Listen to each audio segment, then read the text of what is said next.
सेवा भगवान की जिसने पधराली, प्रियाजू की पधराली सेवा कर रहा है, आप समझो श्री जी के निकुंज में हो, संशय मत करना, सीधे आपको श्री जी अपनी सेवा में लेंगे यदि सेवा विराजमान। देखो साधना का फल होता है, सेवा का फल नहीं होता। सेवा का सीधा फल होता है स्वामी के समीप नित्य सेवा में पहुंच जाना।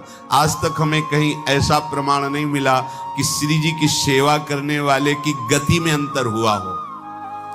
कहीं भी ऐसा, साधना से भ्रष्ट होते तो देखा गया, लेकिन श्री जी की परिचर्या करने वाला श्री जी को प्राप्त नहीं हुआ, ऐसा हमें अभी तक प्रमाण नहीं मिला। ये श्री राधा मोहन जी के आराध्य देव थे, आस्करन जी के, और ये सेवा में मगन रहते। देखो जब आप ठाकुर सेवा, जैसे आपको कि अब हम सेवा में रहेंगे तो हमारा काम कौन करेगा, तो पूरी सृष्टि तुम्हारे काम से चल रही है, तुम्हारे चलाए चल रही। अरे कुछ समय, घड़ी दो घड़ी तुम ऐसी निकालो जिससे एकांत चित्त से आनंद पूर्वक अपने लाडले ठाकुर को दुलार कर सको। उनको श्रृंगार करो, भोग लगाओ, आरती करो, 4 परिक्रमा करो, साष्टांग दंडवत करो। जीवन का परम लाभ है ये। पर नहीं, आप खाएंगे हलवा, गरम गरम पकौड़ी, चाय, और ठाकुर जी के सामने वो सफेद वाले दाना नहीं आते, चिरौरी रख दो अरे भाई तुम क्या कर रहे हो, चोरी कर रहे हो तुम। घर में ठाकुर विराजमान, घर के मालिक विराजमान है, हमें जल्दी ऑफिस जाना है, गरम गरम परेठा ये वो सब, और ठाकुर जी के सामने हम तो देखते हैं जैसे कोई ठाकुर जी के दर्शन कराने के लिए लाता है तो 4 टाफी, वो भी प्लास्टिक से लिपटी हुई, मतलब देख केवल ले, खा भी नहीं सकते हो क्योंकि प्लास्टिक लगी हुई, ऊपर कवर एकदम ऐसे रखे हुए हैं। वो बोले हमारे लड्डू गोपाल हैं। जब गोपाल हैं तो टॉफी खोल पाएंगे क्या? अगर आपको टॉफी पवाली है तो आप खोल करके सुंदर एक कटोरी में रख करके थे, ऐसे 4 दाने चिरौरी रख दिए, कटे हुए मिश्री के टुकड़े रख दिए। अरे अनंत ब्रह्मांडों का भरण पोषण करने वाला तुम्हारी चिरौरी के लिए मर रहा है। हाँ, अगर तुम्हारे पास केवल चिरौरी ही है तो वो तृप्त हो जाएगा। तुम खाओ हलवा, उसको रखो चिरौरी, तुम पहनो एक से एक बढ़िया कपड़ा, और ठाकुर जी के लिए अलग कपड़ा होता है दुकानों में, वो ठाकुर जी के लिए लेना है। सत्यनारायण की पूजा की सामग्री गांव में जो परचून की दुकानें होती हैं कस्बों में, उनमें अलग होती है। बोले सुपारी देना, तो बोले पूजा के लिए, बोले हाँ, वो सड़ी सुपारी का अलग बैंक होता है, वो पूजा के लिए जाएगा। प्रभु के लिए तुम ऐसे चिरौरी रख देते हो। वो नारियल भी जिसमें पाली लो हो, देखो ना कथा, सत्यनारायण की कथा करनी, हमें नारियल दे दो। वो सूखा नारियल जो किसी काम में ले जाएगा वो सत्यनारायण के पास जाएगा। वो कपड़ा टून का ना पहन सकते हैं, ना ओढ़ सकते हैं, ना बिछा सकते हैं, ना पोछा लगा सकते हैं, वो ठाकुर जी के लिए बलिहारी है श्रद्धा। तो भी ठाकुर जी भी ऐसी व्यवस्था करते हैं, ना पहनने लायक ना ओढ़ने लायक, ऐसा तुम्हें नया जीवन देंगे, जरूरत ही नहीं पड़ेगी कपड़े की, घूमो वैसे ही। हाँ, जरूरत ही नहीं पड़ेगी, अन्य योनिया नहीं, कोई जरूरत नहीं है, घूमो। इसलिए सावधान। भगवत सेवा का तात्पर्य है उत्तम भोग लगाए मोर मरकट को से। स्वामी जी महाराज परम विरक्त, वैराग्य की चरम सीमा स्वामी श्री हरिदास जी, लेकिन उत्तम भोग लगाए ठाकुर जी को। उत्तम उत्तम, तुम्हारे पास जो कुछ है उसमें सबसे बढ़िया भोग बनाओ।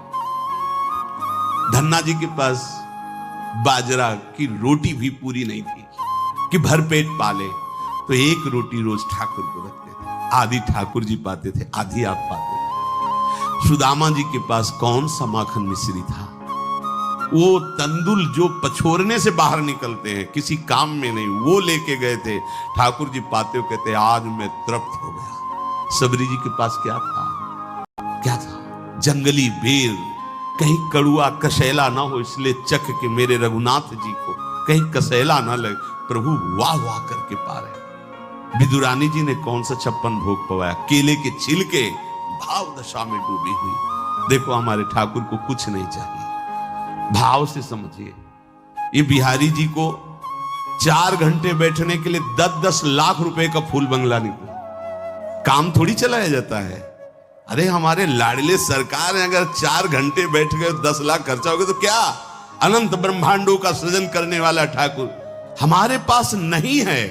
तो ठाकुर जी को आपका भाव चाहिए, और आप तो सो बढ़िया पलंग में, और ठाकुर जी को एक छज्जा में विराजमान किए, छज्जा में ऐसे उतर नहीं सकते,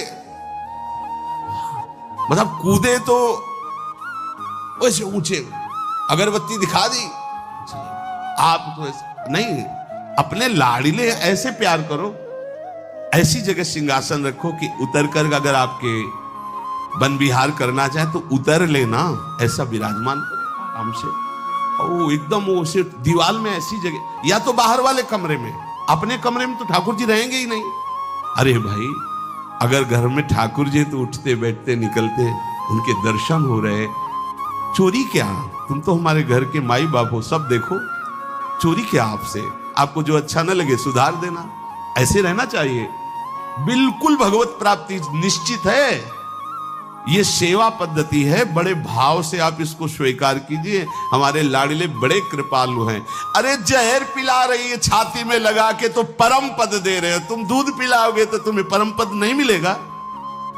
पूतना जहर लेकर के पिला रही बाल गोविंद को, अभी 6 दिन के ठाकुर हैं, उसे परम पद प्रदान किया, और आप रोज सुंदर सुंदर भोग लगा रहे हो और तुम्हें भगवत प्राप्ति नहीं होगी। ठाकुर जी की आरती उतार रहे हो, बलिहारी जा रहे हो, उनके सामने कीर्तन कर रहे हो, नृत्य कर, विश्वास तो करो ना, तुम्हें भगवत प्राप्ति हो जाएगी। आस्करन जी ने एक चौकीदार पूजा गृह के बाहर बैठाल दिया और कहा कोई भी भीतर आने ना पावे, क्योंकि एक बार भी सेवा में विक्षेप मुझे बर्दाश्त नहीं। तो ठीक 10 घड़ी का इन्होंने भी नियम, जो नियम लो उसका निर्वाह करो। 4 घंटे। दिल्ली का बादशाह किसी कारण से उधर आया हुआ था, उसने कहा मुझे आस्करण जी से तुरंत मिलाया जाए। पहले तो राजा लोग होते थे और बादशाह, अब जैसे मुख्यमंत्री और प्रधानमंत्री, राष्ट्रपति। तो जो मुख्यमंत्री हैं ये राजा है प्रदेश के, और वो संपूर्ण राज्यों का बादशाह उसे कहा जाता था। आस्करण जी को शीघ्र हमारे सामने उपस्थित किया जाए। प्रार्थना की कि महाराज असंभव, इस समय आस्करण जी महाराज अपने ठाकुर जी की सेवा में हैं और उनका आदेश है 4 घंटे कोई हमसे बात ना करे। आस्करण जी को सूचना देने के लिए बार बार सेवकों को आदेश किया, पर कोई भी सेवक बादशाह की आज्ञा पर नहीं उतरा। हम अपने राजा से ऐसा नहीं प्रार्थना कर सकते। 4 घंटे। बादशाह को बहुत कष्ट हुआ कि हमारी आज्ञा का उल्लंघन। तुरंत आदेश किया सेनापति को बुलाओ, देखते हैं कि हमारी आज्ञा का उल्लंघन का परिणाम क्या होता है। सेनापति तुरंत उपस्थित हुआ। इस नगर के सबको दंड दिया जाए और बंदी बनाकर आस्करण को हमारे सामने लाया जाए, क्योंकि बादशाह है। अब अहम तो विराजमान है ही है, कोई परमहंस थोड़ी है कि अहंकार लीन हो गया है। बताया गया कि ठाकुर सेवा में, भगवत आराधना में 4 घंटे उनके पास कोई सूचना नहीं पहुंचाएगा। बादशाह की आज्ञा का उल्लंघन करने के कारण सब सैनिक जितने थे दब रहे थे। महाराज की तो आज्ञा है कि सूचना न दो, पर यहां तो सब गड़बड़ हो रहा। बादशाह ही नाराज हो गया। बड़ी घबराहट पूरे नगर में फैल गई और पूरे सैनिकों में फैल गई। ये नरवरगढ़ ग्वालियर से दक्षिण में है। आस्करण जी ना शिकार खेलते थे, ना किसी को दंड देते थे, बस केवल भगवत सेवा, नाम जप, नाम कीर्तन। पूरे नगर को सब सुविधा, सबके घर में ठाकुर सेवा, सबके यहां नाम कीर्तन सुनाई देना चाहिए।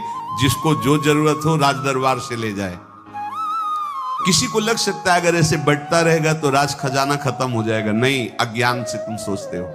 एक बार पूज्य पादुड़िया बाबा के यहाँ 500 लोगों का भोजन बना। अब वहां उत्सव में 5000 से भी अधिक लोग आ गए, तो जो सेवक जन थे, भंडारी थे, भाग के आए, बाबा अब तो बहुत ही हानि हो जाएगी, क्योंकि सब लोग आ गए, 5000 के लगभग लोग हैं और 500 का ही भोजन बना है। बाबा जी ने कहा घबराने की जरूरत नहीं, गए अपना ऊपर का